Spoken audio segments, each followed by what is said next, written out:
അമിതവണ്ണം ഇന്ന് എല്ലാവരുടെയും ലൈഫിൽ ഒരു പ്രശ്നമായി കൊണ്ടിരിക്കുന്ന ഒന്നാണ്. പല രീതിയിലുള്ള വർക്കൗട്ട്സും ഡയറ്റും ഫോളോ ചെയ്തിട്ടൊന്നും വെയിറ്റ് കുറയുന്നില്ല. ഇന്നത്തെ വീഡിയോയിലൂടെ അമിതവണ്ണം ഏതൊക്കെ രീതിയിൽ കാണപ്പെടുന്നുണ്ട്, സ്ത്രീകളിലും പുരുഷന്മാരിലും വ്യത്യസ്തമായിട്ടാണോ ഈ ഒരു അമിതവണ്ണം കാണപ്പെടുന്നതെന്ന് നമുക്കൊന്ന് ഡിസ്കസ് ചെയ്യാം. ഹായ്, ഞാൻ doctor Juhi Das, QNB health കെയറിലെ ഹോമിയോപ്പതിക് ഫിസിഷ്യനാണ്.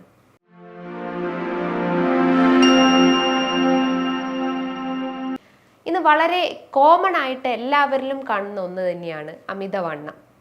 പല കാരണങ്ങൾ കൊണ്ടായിരിക്കാം ഈ ഒരു അമിതവണ്ണം വരുന്നത്. അപ്പോൾ ആ ഒരു കാരണങ്ങൾ എന്ന് പറയുമ്പം ആദ്യത്തേത് ജനറ്റിക് ഹിസ്റ്ററിയാണ്. അതായത് നിങ്ങൾക്ക് ഫാമിലിയിൽ മറ്റാർക്കെങ്കിലും ഈ ഒരു പാരമ്പര്യമായിട്ട് അമിതവണ്ണത്തിൻ്റെ ആ ഒരു ഹിസ്റ്ററി ഉണ്ടെങ്കിൽ അതിൻ്റെ ഭാഗമായിട്ടും നിങ്ങളുടെ ബോഡിയിലും ആ ഒരു ചേഞ്ചസ് കാണിക്കാം. രണ്ടാമത്തേത് നിങ്ങളുടെ ഡയറ്റ് പാറ്റേൺസ് ആണ്. ഇന്നത്തെ ഒരു ലൈഫ് സ്റ്റൈൽ നോക്കുവാണെങ്കിൽ അല്ലെങ്കിൽ ഒരു ഡയറ്റ് പാറ്റേൺസ് നോക്കുവാണെങ്കിൽ ആ ഒരു ബാലൻസ്ഡ് ഡയറ്റ് എന്നുള്ള രീതിയിൽ മാറിയിട്ട് ഒരു അൺബാലൻസ്ഡ് ഡയറ്റാണ്. കാർബോഹൈഡ്രേറ്റ്സ് കൂടുതലായിട്ടും പ്രോട്ടീൻസിൻ്റെയും ഫാറ്റും ഫൈബേഴ്സിൻ്റെ അളവ് വളരെ കുറഞ്ഞ രീതിയിലുമാണ് ഇന്നത്തെ ഒരു ഡയറ്റ് പാറ്റേൺസ് എന്ന് പറയുന്നത്. പിന്നെ നമ്മൾ കഴിക്കുന്ന ഭക്ഷണ ടൈമിങ്സും അല്ലെങ്കിൽ ഭക്ഷണത്തിൻ്റെ അളവ് നോക്കുവാണെങ്കിലും ഹെവി എമൗണ്ട് ഓഫ് ഈറ്റിംഗ് ആണ്. അതൊരു ടൈമിംഗ് ഇല്ലാതെ നൈറ്റിലൊക്കെ കൂടുതലായിട്ടും വലിച്ചു വാരി കഴിക്കുക. അതേപോലെ തന്നെ ഉറക്കമില്ലാത്തൊരവസ്ഥ, മാനസികമായിട്ട് ടെൻഷൻസ് ഉള്ള ആളുകൾ, കൃത്യമായിട്ട് വർക്കൗട്ട്സ് ചെയ്യുന്നില്ല, ബോഡി ഒന്നും ഹൈഡ്രേറ്റ് ചെയ്യുന്നില്ല. ഇത്തരം കാരണങ്ങൾ അല്ലെങ്കിൽ ഇത്തരം റീസൺസ് ആണ് ഈ ഒരു കുടവയറിലേക്ക് ലീഡ് ചെയ്യുന്നത്. ഇത് നമ്മുടെ ശരീരത്തിൽ ഹോർമോണൽ ഇംബാലൻസ് ക്രിയേറ്റ് ചെയ്യുന്നു. നമുക്കറിയാം, ഈ ഹോർമോണൽ ഇംബാലൻസ് കാരണമാണ് പ്രധാനമായിട്ടും ഈ ഒരു അമിതവണ്ണം നമ്മുടെ ബോഡിയിൽ ക്രിയേറ്റ് ചെയ്യുന്നത്.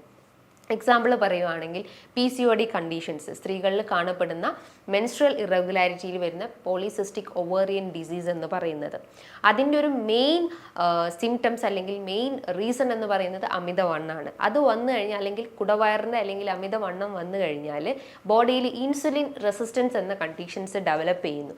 ഇൻസുലിൻ റെസിസ്റ്റൻസ് എന്ന് പറയുന്നത് എന്താണ്? നമ്മളിപ്പോൾ ഒരു കാർബ്സ് അല്ലെങ്കിൽ കൊഴുപ്പേറിയ ഭക്ഷണങ്ങൾ, എന്ത് ഭക്ഷണങ്ങൾ നാം കഴിച്ചു കഴിഞ്ഞാലും അതിനെ ഊർജ്ജമാക്കാൻ നമ്മൾ ശരീരം പ്രക്രിയ ചെയ്തുകൊണ്ടിരിക്കുന്നു.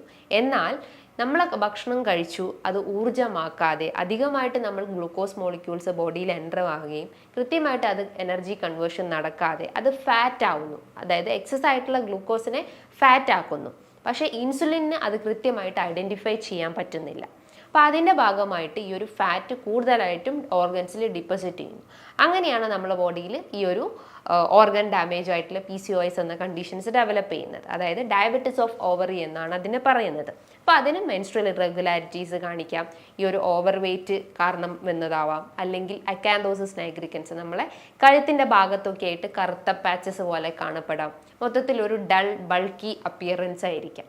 അതാണ് മെയിൻലി ഹോർമോണൽ ഇംബാലൻസ് എന്ന് പറയുന്നത്. അതേപോലെ തന്നെ തൈറോയിഡിൻ്റെ കേസസ് നോക്കുവാണെങ്കിൽ തൈറോയിഡ്, ഹൈപ്പോ തൈറോയിഡിസം എന്ന കണ്ടീഷൻസ് ആണെങ്കിൽ ബോഡിയിൽ വെയിറ്റ് വർദ്ധിച്ചു വരുന്നു. അതും ഒരു ഹോർമോണൽ ഇംബാലൻസ് ആണ്. ബോഡിയിൽ ബോഡി മാസ് ഇൻഡെക്സ് അല്ലെങ്കിൽ ബേസൽ മെറ്റബോളിക് റേറ്റ് ലോ ആവുന്നു. ഹൈപ്പോ തൈറോയിഡിസം കേസസിൽ ബേസൽ മെറ്റബോളിക് റേറ്റ് ലോ ആയിക്കൊണ്ടിരിക്കുന്നു. ബേസൽ മെറ്റബോളിക് റേറ്റ് ലോ ആയി കഴിഞ്ഞാൽ നമ്മൾ കഴിക്കുന്ന ഭക്ഷണങ്ങളൊന്നും ഊർജ്ജമാക്കാതെ എനർജി കൺവേർഷൻസ് ബോഡിയിൽ നടക്കുന്നില്ല. എപ്പോഴും നമുക്കൊരു ഡൾ അല്ലെങ്കിൽ ഒരു വീക്ക്നെസ് അനുഭവപ്പെടുന്നു. അപ്പോൾ കഴിക്കുന്ന ഭക്ഷണങ്ങളെല്ലാം ഊർജ്ജമാക്കാതെ കൊഴുപ്പാക്കിയിട്ട് ഇൻസുലിൻ റെസിസ്റ്റൻസ് എന്ന കണ്ടീഷൻസ് ബോഡിയിൽ ഡെവലപ്പ് ആവുകയും അത് കാരണം നമുക്ക് ഓവർ വെയ്റ്റ് അല്ലെങ്കിൽ അമിതവണ്ണത്തിൻ്റെ പ്രശ്നങ്ങൾ ക്രിയേറ്റ് ചെയ്യുന്നു. അതേപോലെ തന്നെ ശരീരത്തിലെ മെയിൻ ഓർഗനാണ് പാൻക്രിയാസ് ഗ്രന്ഥി എന്ന് പറയുന്നത്. പാൻക്രിയാസ് ഗ്രന്ഥി ഉൽപ്പാദിപ്പിക്കുന്ന ഹോർമോൺസ് ആണ് ഇൻസുലിൻ എന്ന് പറയുന്നത്. ഇൻസുലിൻ്റെ ഫസ്റ്റ് ധർമ്മം എന്താണ്? ശരീരത്തിൽ ഉണ്ടാകുന്ന ഗ്ലൂക്കോസ് മോളിക്യൂൾസിനെ കോശങ്ങളിലേക്ക് എത്താതെ അതിനെ പ്രിവെൻറ്റ് ചെയ്യുന്നത്, അല്ലെങ്കിൽ എക്സസ് ആയിട്ടുള്ള ഗ്ലൂക്കോസ് മോളിക്യൂൾസിനെ റെഡ്യൂസ് ചെയ്യാൻ സഹായിക്കുന്നതാണ് ഇൻസുലിൻ്റെ മെയിൻ ധർമ്മം എന്ന് പറയുന്നത്. അതേപോലെ തന്നെ നമ്മൾ ഫുഡ് കഴിച്ചു കഴിഞ്ഞാൽ വയറിനൊരു ഫുൾ ഫീലിംഗ് തരുന്നു, അല്ലെങ്കിൽ ആ ഒരു ഭക്ഷണത്തിനോടുള്ള ക്രേവിങ്സ് കൺട്രോൾ ചെയ്യാൻ സഹായിക്കുന്നത് ഇൻസുലിൻ ഹോർമോൺസ് ആണ്. എന്നാൽ ഈ ഒരു പാൻക്രിയാസ് ഗ്രന്ഥിക്ക് എന്തെങ്കിലും ഇൻഫെക്ഷൻസ് വരിക, അല്ലെങ്കിൽ എന്തെങ്കിലും ഒരു അറ്റാക്ക് അല്ലെങ്കിൽ ഒരു ക്യാൻസറോ അങ്ങനെ എന്തെങ്കിലും ഒരു അസുഖം പാൻക്രിയാസ് ഗ്രന്ഥിനെ ബാധിക്കുകയാണെങ്കിൽ അപ്പോൾ ഓട്ടോമാറ്റിക്കലി ഈ ഒരു ഇൻസുലിൻ പ്രൊഡക്ഷൻ ലെസ് ആവുന്നു. അങ്ങനെ നമ്മളെ ബോഡിയിൽ ഇൻസുലിൻ റെസിസ്റ്റൻസ് എന്ന കണ്ടീഷൻസ് വരുന്നു. അതിൻ്റെ ഭാഗമായിട്ട് ഞാൻ പറഞ്ഞിട്ടുള്ള ആ ഒരു ഓവർ വെയ്റ്റ് അല്ലെങ്കിൽ ബോഡി വെയ്റ്റ് ഇൻക്രീസ് ചെയ്യുന്നു. അപ്പോൾ ഇത്തരം കാരണങ്ങളാണ് നമ്മളെ ബോഡിയിൽ ഓവർ വെയ്റ്റിലേക്ക് ലീഡ് ചെയ്യുന്നത്. ഇനി ഈ ഒരു ഒബേസിറ്റി അല്ലെങ്കിൽ അമിതവണ്ണം സ്ത്രീകളിലും പുരുഷന്മാരിലും വ്യത്യസ്ത രീതിയിലാണ് കാണപ്പെടുന്നത്. സ്ത്രീകളിൽ നോക്കുവാണെങ്കിൽ, ഫീമെയിൽ പാറ്റേൺസ് നോക്കുവാണെങ്കിൽ അതിനെ നമ്മൾ ഗൈനോയിഡ് ഒബേസിറ്റി എന്നാണ് പറയപ്പെടുന്നത്. ഗൈനോയിഡ് ഒബേസിറ്റി എന്ന് പറയുമ്പം അതിൻ്റെ അപ്പിയറൻസ് അല്ലെങ്കിൽ സ്ത്രീകളെ ബോഡി അപ്പിയറൻസ് നോക്കുവാണെങ്കിൽ അവർക്ക് ഹിപ്പ് റീജിയൻ, നമ്മളെ ഈ ഒരു അരഭാഗത്തായിട്ടായിരിക്കാം കൂടുതലായിട്ടും ഫാറ്റ് ഡിപ്പോസിറ്റ് ചെയ്തിട്ടുണ്ടാവും. അതേപോലെ തന്നെ തുടയിടുക്കുകളിലായിട്ടും ഫാറ്റ് ഡിപ്പോസിറ്റ് ചെയ്തിട്ടുണ്ടാവാം.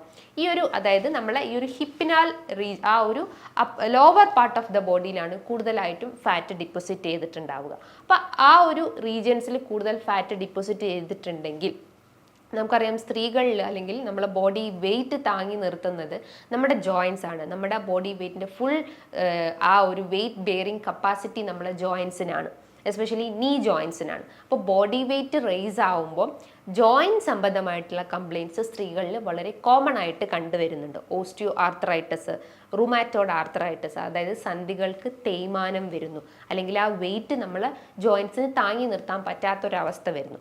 അതുകൊണ്ടാണ് സ്ത്രീകൾക്ക് ഇത്തരം ജോയിൻറ്റ് കംപ്ലയിൻറ്റ്സ് പ്രോമിനൻ്റ് ആയിട്ട് നിൽക്കുന്നത്. അതിൻ്റെ റീസൺ എന്താണ്? നമ്മൾ ബോഡി വെയിറ്റ് ആണ്.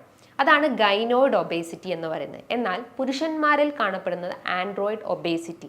അത് എന്തുകൊണ്ടാണ് വരുന്നത്? ടെസ്റ്റോസ്റ്ററോൺ ഹോർമോൺസിൽ ഉണ്ടാകുന്ന ഇംബാലൻസ് കാരണം. അപ്പോൾ ഒരു മെയിൽ ബോഡി അപ്പിയറൻസ് നോക്കുകയാണെങ്കിൽ ആ ഒരു ഫാറ്റ് ഏതൊക്കെ ഭാഗത്ത് ഡിപ്പോസിറ്റ് ചെയ്യുമെന്ന് പറഞ്ഞാൽ ചെസ്റ്റിൻ്റെ ഭാഗത്ത് അല്ലെങ്കിൽ ബ്രസ്റ്റിൻ്റെ ഭാഗത്ത്, നെക്ക് റീജിയൻസിലായിട്ട്, അപ്പർ ബാക്ക് നമ്മുടെ ഈ ഒരു മുതുകിൻ്റെ ഭാഗത്ത്, വയറിൻ്റെ ഭാഗത്തൊക്കെ ആയിരിക്കും കൂടുതലായിട്ടും കൊഴുപ്പ് അടങ്ങിയിട്ടുള്ളത്. അപ്പോൾ എസ്പെഷ്യലി ഈ ഒരു വയറിൻ്റെ ഭാഗത്ത് അല്ലെങ്കിൽ ഈ ഒരു ഇൻറ്റേർണൽ ഓർഗൻസിൽ കൂടുതലായിട്ടും ഫാറ്റ് ഡിപ്പോസിറ്റ് ചെയ്തിട്ടുണ്ടെങ്കിൽ അത് നമ്മളെ ഓർഗൻസിനെ ഡാമേജ് ആക്കുന്നു. ഓരോ അവയവങ്ങൾക്ക് ചുറ്റും കൊഴുപ്പ് അടിഞ്ഞിട്ടുണ്ടെങ്കിൽ ആ ഓർഗൻസിനെല്ലാം ഡാമേജസ് ക്രിയേറ്റ് ചെയ്യുന്നു. എക്സാമ്പിൾ പറയുകയാണെങ്കിൽ ഇപ്പോൾ ഫാറ്റ് കൂടുതലായിട്ടും ലിവറിന് അപ്പിയറൻസ് അല്ലെങ്കിൽ ലിവറിന് ചുറ്റുമായിട്ടും ഫാറ്റ് ഡിപ്പോസിറ്റ് ചെയ്തിട്ടുണ്ടെങ്കിൽ അത് നമ്മൾ ഫാറ്റി ലിവർ എന്ന കണ്ടീഷൻസ് ആക്കി പറയുന്നു. അപ്പോൾ അതൊരു ഓർഗൻ ഡാമേജ് ആവാനുള്ളൊരു ചാൻസസ് ഉണ്ട്. അപ്പോൾ അതിൻ്റെ ഭാഗമായിട്ട് നിങ്ങൾക്ക് ദഹന സംബന്ധമായിട്ടുള്ള ബുദ്ധിമുട്ടുകൾ ക്രിയേറ്റ് ചെയ്യുന്നു. അതേപോലെ തന്നെ ഓരോ ഓർഗൻസിലും ഈ ഒരു ഫാറ്റ് ഡിപ്പോസിറ്റ് ചെയ്തിട്ടുണ്ടെങ്കിൽ അതിൻ്റെ സിംറ്റംസ് അല്ലെങ്കിൽ അതിന് കൃത്യമായിട്ട് ഫങ്ഷൻ ചെയ്യാൻ പറ്റുന്നില്ല. അപ്പോൾ രണ്ട് ഒബേസിറ്റി, അതായത് ആൻഡ്രോയിഡ് ഒബേസിറ്റിയും ഗൈനോയിഡ് ഒബേസിറ്റീസിൻ്റെ കേസ് നോക്കുകയാണെങ്കിൽ ഏറ്റവും ഡേഞ്ചറസ് ആയിട്ടുള്ളത് ആൻഡ്രോയിഡ് ഒബേസിറ്റി, അതായത് പുരുഷന്മാരിൽ കാണപ്പെടുന്ന ആൻഡ്രോയിഡ് ഒബേസിറ്റിയാണ് മോസ്റ്റ് ഡേഞ്ചറസ് എന്ന് പറയുന്നത്. കാരണം അത് നമ്മൾ ഇന്റേണൽ ഓർഗൻസിന് ഡാമേജസ് ക്രിയേറ്റ് ചെയ്യുന്നു. നമ്മുടെ ഇംപ്രോപ്പർ ലൈഫ് സ്റ്റൈൽസ് ആണ് ഈ ഒരു ഒബേസിറ്റി അല്ലെങ്കിൽ അമിതവണ്ണത്തിലേക്ക് ലീഡ് ചെയ്യുന്നത്. അതായത് ഞാൻ പറഞ്ഞിട്ടുള്ള നമ്മളെ food patterns, alcohol intake, smoking addictions, നമ്മളെ മാനസികമായിട്ടുള്ള ടെൻഷൻസ്, വ്യായാമമില്ലാത്ത ഒരു അവസ്ഥ, ഇത്തരം റീസൺസ് ആണ് ഈ ഒരു ഓവർ വെയ്റ്റിൻ്റെ പ്രശ്നങ്ങളിലേക്കെല്ലാം ലീഡ് ചെയ്യുന്നത്. എന്നാൽ സ്ത്രീകളെ കേസ് നോക്കുകയാണെങ്കിൽ അവർക്ക് ബോഡിയിൽ ഒരു ഹോർമോൺ പ്രവർത്തിക്കുന്നുണ്ട്, അതായത് ഈസ്ട്രജൻ ഹോർമോൺസ് പ്രവർത്തിക്കുന്നുണ്ട്. ഒരു റീപ്രൊഡക്റ്റീവ് ഏജ് ഗ്രൂപ്പ് നോക്കുകയാണെങ്കിൽ 18 ഇയേഴ്സ് അല്ലെങ്കിൽ 16 ഇയേഴ്സ് മുതൽ ഒരു 40+ ആയിട്ടുള്ള സ്ത്രീകളിൽ ഈസ്ട്രജൻ ഹോർമോൺസ് കൃത്യമായിട്ട് ഫങ്ഷൻ ചെയ്യുന്നു. എന്നാൽ അതിൻ്റെ ധർമ്മം എന്ന് പറഞ്ഞാൽ ഈസ്ട്രജൻ ഹോർമോൺസ് നമ്മളെ ബോഡിയിൽ ഉണ്ടെങ്കിൽ നമ്മളെ ബോഡിയിൽ എന്തെങ്കിലും ഇൻഫെക്ഷൻസ് വരുന്നതും അല്ലെങ്കിൽ ജോയിൻസിനെ എല്ലാം സപ്പോർട്ട് ചെയ്യുന്നതും ബോൺസിനെ, എല്ലാ ഓർഗൻസിനെ എല്ലാം ഒരു സ്ട്രെങ്തൻ കൊടുക്കുന്നത് ശരീരത്തിലെ ഈസ്ട്രജൻ ഹോർമോൺസ് ആണ്. ഈ ഒരു ഈസ്ട്രജൻ ഹോർമോൺസ് മെനോപോസ് അല്ലെങ്കിൽ ആർത്തവ വിരാമം അറ്റൈൻ ചെയ്തിട്ടുള്ള സ്ത്രീകളാണെങ്കിൽ ഈസ്ട്രജൻ ഹോർമോൺസ് ലോ ആയിക്കൊണ്ടിരിക്കുന്നു. ഈസ്ട്രജൻ ഹോർമോൺസ് ലോ ആയി കഴിഞ്ഞാൽ ഓട്ടോമാറ്റിക്കലി ഈ ഒരു ഫാറ്റ് ഡിപ്പോസിഷൻസ് അല്ലെങ്കിൽ ഇൻസുലിൻ റെസിസ്റ്റൻസ് എന്ന കണ്ടീഷൻസ് ഡെവലപ്പ് ചെയ്യുന്നു. അത് എക്സസ് ആയിക്കൊണ്ടിരിക്കുന്നു. ഫാറ്റ് കൂടുതലായിട്ടും ഓർഗൻസിനെല്ലാം ഡിപ്പോസിറ്റ് ചെയ്യുന്നു.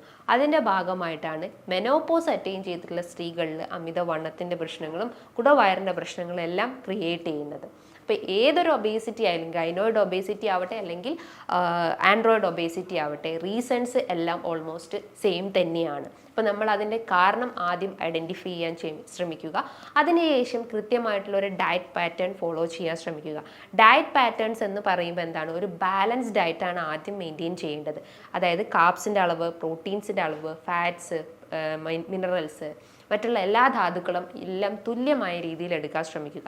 ഇന്നത്തെ ഒരു ലൈഫ് പാറ്റേൺസ് നോക്കുകയാണെങ്കിൽ കാർബ്സ് ആണ് നമ്മൾ കൂടുതൽ, അല്ലെങ്കിൽ ചോറാണ് കൂടുതലായിട്ട് നമ്മൾ കഴിക്കുന്നത്, അല്ലെങ്കിൽ ഷുഗർ റിച്ച് ആയിട്ടുള്ള ഭക്ഷണങ്ങളാണ് കൂടുതലായിട്ട് നമ്മൾ കഴിക്കുന്നത്. എന്നാൽ പ്രോട്ടീൻസിൻ്റെയും ഫാറ്റ്സിൻ്റെ അളവ് ഒരു മിതമായ രീതിയിൽ മാത്രം, അല്ലെങ്കിൽ അളവ് കുറഞ്ഞ രീതിയിൽ മാത്രമാണ് ഫോളോ ചെയ്യുന്നത്. നമ്മൾ ഇന്ത്യൻസിൻ്റെ ഒരു പാറ്റേൺസ് എന്ന് പറയുമ്പോൾ 60% കാർബ്സും 30% പ്രോട്ടീൻസും 10% ഫാറ്റ്സും മാത്രമാണ് നമ്മളൊരു ബാലൻസ്ഡ് ഡയറ്റ് എന്ന് പറയും. എന്നാൽ യൂറോപ്യൻ രാജ്യങ്ങൾ അല്ലെങ്കിൽ അമേരിക്കൻ രാജ്യങ്ങളിലൊക്കെ നോക്കുകയാണെങ്കിൽ ഇവരൊരു മിതമായ രീതി അല്ലെങ്കിൽ ബാലൻസ്ഡ് ഡയറ്റാണ് മെയിൻറ്റെയിൻ ചെയ്യുന്നത്.